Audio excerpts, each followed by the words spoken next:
Hello, everyone. I hope you'll join me for this edition of Keeping It Simple, a short for women over 50. Today, I would like to talk on health once again, because as we age, this is one of the biggest problems most of us face. Today's topic is about the lymphatic system, and this will end out our talks about detox with toxins. The lymphatic system in the body protects from infection and keeps a healthy balance of fluid in the body. Its organs include bone marrow, lymph nodes, and the thymus. When the lymph nodes swell, we know that infection may be present or even cancer. Infections are caused by germs called pathogens that enter the body and multiply. There are 4 types of pathogens: bacteria, viruses, fungus, and parasites. Each of these are spread in their own way, and here are some examples: direct contact by way of touch, inhalation, injections, and animal bites, ingestion of contaminated food and water, coughing, sneezing, and by sexually transmitting them. Poor hygiene, contaminated environments, medical procedures, cuts and wounds put people at risk of being exposed. Once exposed, the lymphatic system will respond by swelling.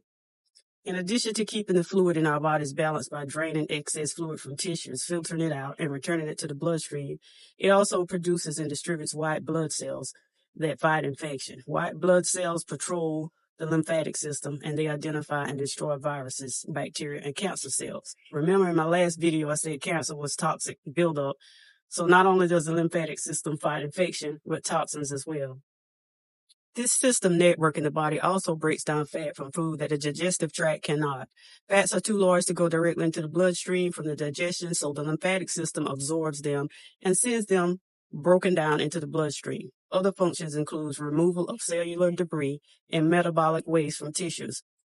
So the lymphatic system has a lot of work to do, but guess what? It cannot drain on its own. Staying active with movement and exercise and drinking a fair share of water can keep a healthy, uncontaminated lymph system drained properly. However, with toxins that build up from food, beverages, tobacco, and other substances that are put into many bodies, the first line of defense for the system is broken down. Exposure to fungi like mold in homes or buildings will break it down. Yeast, colds, and infectious diseases will break it down. Chemo and radiation treatment for cancer will damage the lymphatic system.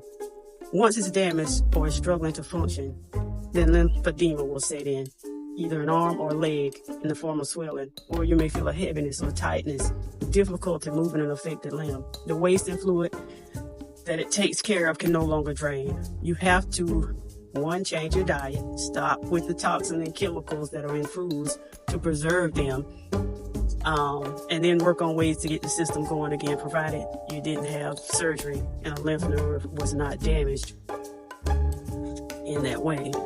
Other than that, massages and touch are therapeutic to move lymph fluid. Compression bands of the affected limb can be used. And of course, exercise and movement, as stated before. Deep breathing has been known to work. And the last one I will share is earthing. It's also called grounding. The theory is that the negative ions from the earth helps with circulation and inflammation. You do this simply by standing barefoot on it. Now, ladies, detox by way of kidneys, liver, skin, colon, and the lymph system can be strained during and after menopause. That's what the last 4 or 5 shows have been about. You have to stay consciously aware of your body as you age and do the things that will help it to be healthy and maintained. Without that menstrual cycle and loads of hormones, life could go downhill fast if you do not do the right things for your body. All right, that's it for this segment. New topic next weekend. Thank you for watching.